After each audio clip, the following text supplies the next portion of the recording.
I have the privilege to be here with Andy Willcox, who is Managing Director of Rainmaker Global Group, international consulting firm. You're well known to our readers and viewers because you've done a number of these videos before on Sunday Now TV. Here we are in the CEDIA US, Denver. We've just closed the doors on it. I think you're going to give us some insight as to the figures. People thought it was not going to be a great show because of the economy, but I think you've got some optimistic look on that. And then we'll take a look at maybe the global economy and how these companies are going to move abroad, maybe. That sounds great, Bob. By the way, it's great to be here with you again and again and again. It's been fun. It's been hectic, as CEDIA always is. I think there was a little trepidation as far as expectations for attendance from the manufacturers and the association. And I know what the figures are. It was very close to what it was last year, maybe down a percentage point or two versus double digit. But what I found was that the consolidation is in many of the companies, both the installers and the manufacturers, bringing fewer people to the show, but focusing on the decision makers. So I believe, in talking to all the manufacturers that I talked to on the show floor, that they did some damn good business. Yeah. They were very, very happy about the outcome of this show, from what I've heard, and I talked to at least a dozen people about that just today. So I would say overall the show was fundamentally a success. And what that really shows to me from a larger perspective is that the industry is still growing, despite the different economies and how the U.S. economies affected the world and the custom installation channel, and that the levels of optimism are still there. And the natural chain events that happen with a cycle of sales and the cycle of economies will weather it, and we'll go back into the full speed ahead mode. You and I have been through a number of these cycles before. Yes, I mean, we have. And when these cycles come, people have to refocus a little bit. We were on the floor as well, and I think there was people were very focused. They were interested in doing things. They have to continue to promote their products, so they're out there. And I think the tendency, people thought that was going to be down maybe 15, 20%. I think people were smiling. I think and on the training side, it was an exceptional show. Right. On the training side, it was an exceptional I know what the numbers are. I'm not going to say, but it was very close to last year. Okay, but on the training side, it was an exceptional show. And the top. manufacturers also had the time to do their training to the people that attended the show. There were more training sessions run by manufacturers, I think, than ever before. Absolutely. No, I think overall it was across the board a better show than any in the past. And what's really exciting is next year is going to be much bigger. I think it's going to be a big advantage. I was very happy to be here in Denver. I think it's great. People here have been but wonderful. For us Europeans, and we look at the international group from Europe, it's so much easier to go to Atlanta than it is to come here to Denver.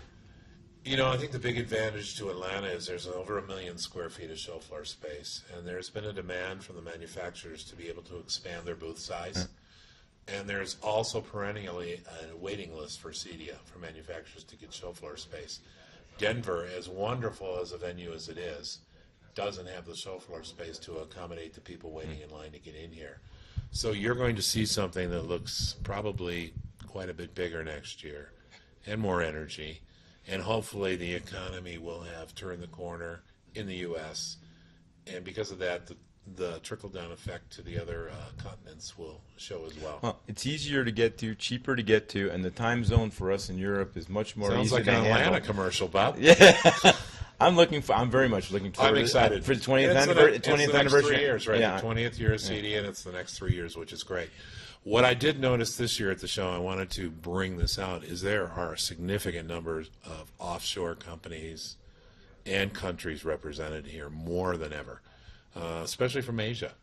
Japan, China, Singapore, Thailand. There are a lot of people here walking the floors, and this is new. This is a new movement, and even more so, Latin America and South America. Oh yeah, we actually did our first clips in Spanish. I mean, there was a tendency on the floor to have Spanish-speaking people in the stands and on the show floor for that clientele, and so we had the opportunity to do that. I think that's great. I hope in the next couple of years you're doing it in Mandarin and Russian And maybe French. Who I have a knows? contact. We're looking at the show there too, so Sure. we're on the Sure. move.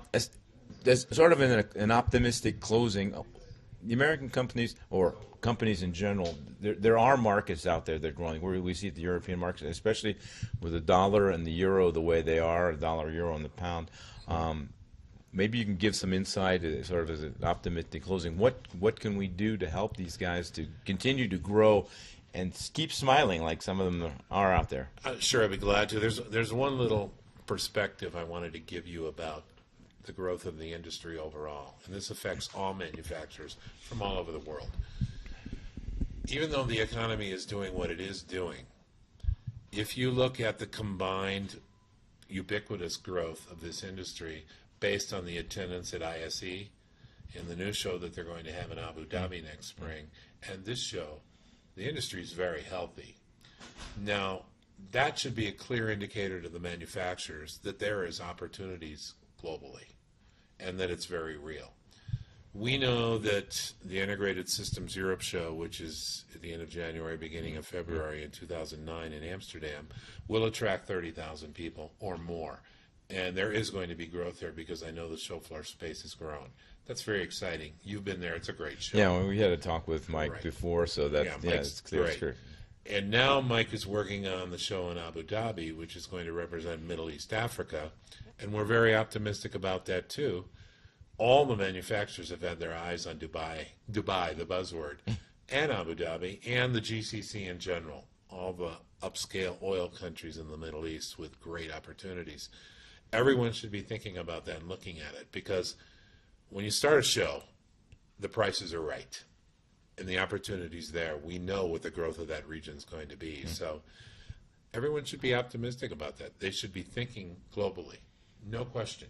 Well, we all have Keep their eyes on everything. You have a smile on your face. Well, yeah, I have a smile on I'm my face, excited. and there were a lot of people out on the floor, to be quite honest, that had a smile on their face. Yeah, So- it was exciting and a success. Well, we're looking forward to seeing you between now and the CES in Europe Yes. for your ISE in Europe. yeah. Well, and we'll see you at the CES. Oh, yeah. We'll see you at ISE, obviously, but we'll see you between now and then, sometime in Europe, with all your clients that you've got there now. So It's fun. I very much enjoy doing this with you because it's always dynamic. It's Andy, cool. it's a pleasure. Thank you very much. Thank you very See you much. soon. See y'all.